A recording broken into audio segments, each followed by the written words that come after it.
जाएगा।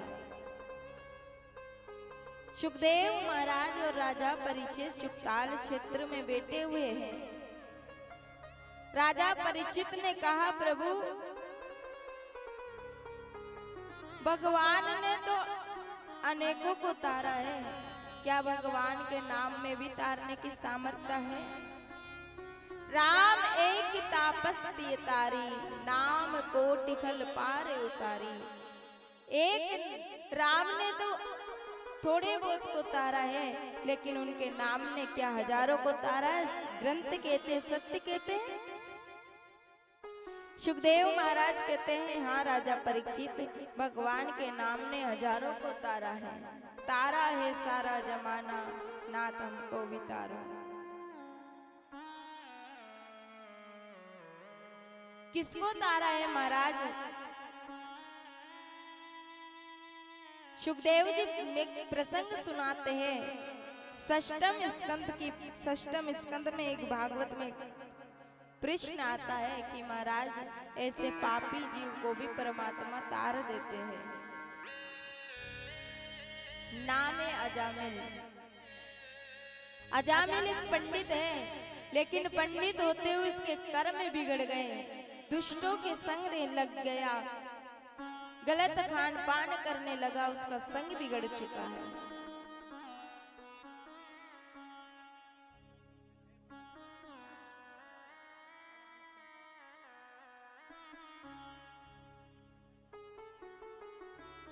संत कहते हैं प्यारे, संगत का असर बहुत जल्दी होता है, इसलिए संगत पर विशेष ध्यान दे।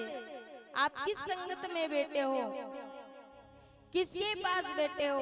अगर गलत व्यक्ति के पास बैठेंगे, उसके गलत आचरण हमारे पास भी आएगा।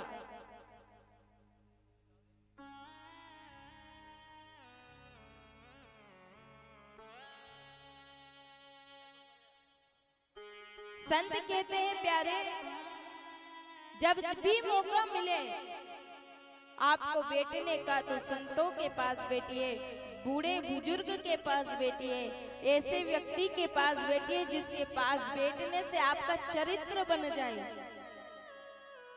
ऐसे व्यक्ति के पास ना बैठे जिससे आपका चरित्र बिगड़ जाए, आपका खान पान बिगड़ जाए, चरित्र बिगड़ेगा, आपका कर्म बिगड़ेंगे आपके, और बदनाम माँ बाप हो जाएंगे। इसलिए संगत का विशेष ध्यान रखें। जो व्यक्ति शराब पीता हो, ऐसे व्यक्ति से 10 कदम दूर से निकल जाओ, उसके पास भी मत जाना।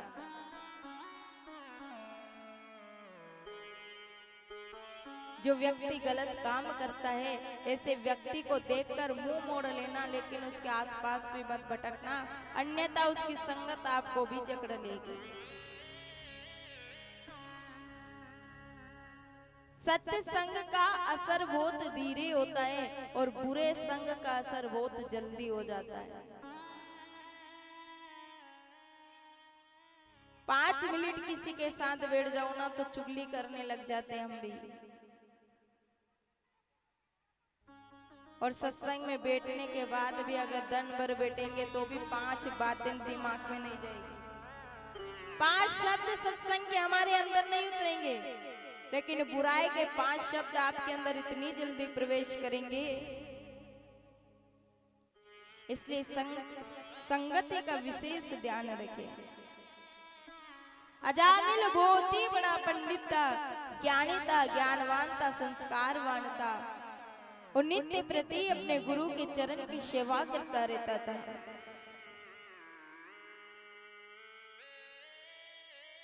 एक दिन अजामिल अपने गुरु की सेवा करने के लिए जा रहा था आश्रम के अंदर। रोज गांव के बाहर के रास्ते से जाता है। आज अजामिल ने सोचा ज्यादा लेट हो गया तो गांव से ही निकल के चलता हूँ। अजामिल गांव के रास्ते से जब जाने लगा तो एक वेश्या का कोटा देखा, जहाँ पर वो नृत्य कर रही थी। इतना सुंदर नृत्य कर रही थी, इतनी सुंदर लग रही थी। संगीत की ध्वनि जब उसके कानों में पड़ी तो अजामिल ने मुड़ के देखा, और जैसे ही उसे देखा नृत्य करते हुए तो अजामिल का मन उसमें चला गया। एक पल नहीं लगा उसके अंदर काम प्रवेश करते हुए।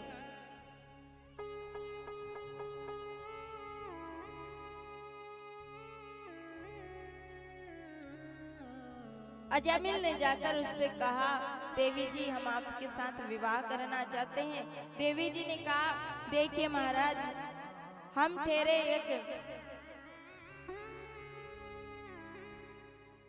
हम आपके साथ विवाह कैसे कर सकते हैं? हम तो एक गणिका है, ये तो हमारा धंधा है। हमारे यहाँ पर आने वाले को हम रिझाते हैं, नाच नाच कर रिझाते हैं, गाकर रिझाते हैं, कभी शरीर से रिझाते हैं। ये तो हमारा कर्म है, हम आपकी पत्नी बनने के योग्य नहीं है। अजामिल ने कहा, नहीं, मैं आपको अपनी पत्नी बनाकर रखूंगा, समाज में आपको नाम दूंगा। अजामिल ने जबरदस्ती करा और उनसे विवाह करके अपने घर लेकर आ गए। एक पल की गलत संगत ने अजामिल के पूरे जीवन को नष्ट कर दिया।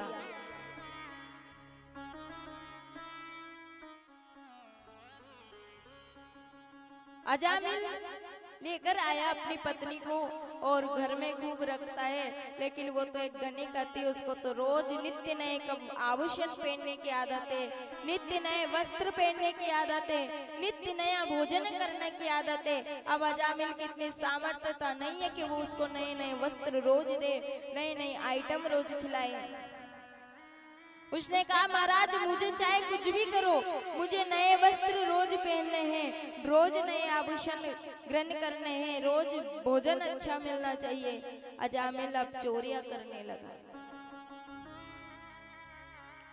चोरी करने लगा, लूटपाट करने लगा, जीवों की हत्या करता है, जिसे देखता है उसी का धन लूट लेता है, मारता है, कूटता है। सब भयभीत होने लगे, नाम पड़ गया डाकू अजामिल। सब डरते हैं। अजामिल की वेशभूषा बदल गई है। जहां अजामिल मस्तक के ऊपर चंदन का लेप लगाकर रखता है, गले में तुलसी माला धारण करता है, हाथ में कलावा पहनता था, आज वही अजामिल माथे पे रुमाल बांध रखा, बड़ी दाढ़ी बना रखी है और एक अलग ही वेश धारण कर रखा है। एक हाथ में तलवार रखता है, चाहे जो मिल जाए उसको लूट लेता है।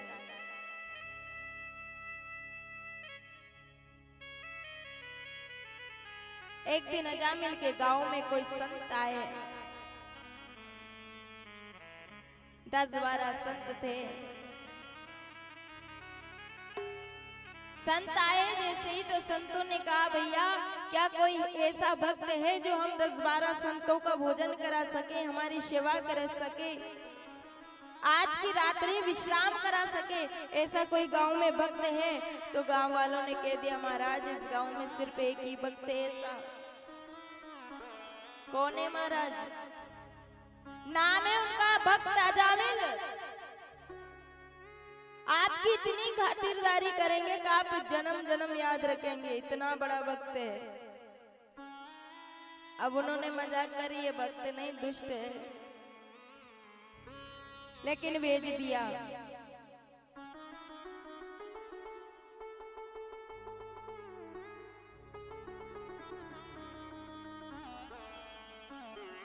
शाम का समय हुआ, अजामिल का कुटिया गांव के बाहर थी।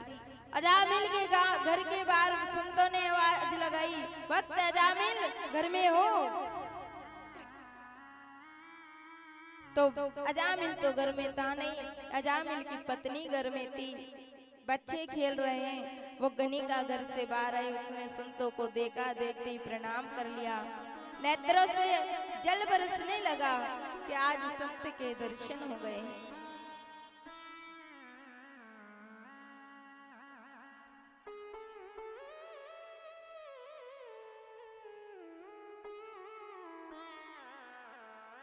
संतों ने कहा, बेटी हम बड़ी दूर से आए हैं और हम तीर्थ यात्रा करने जा रहे हैं, बेटी आप हमें भोजन कराओ। जब संतों ने कहा आप हमें भोजन कराओ तो उस कनिका ने झूठ नहीं बोला, उसने कहा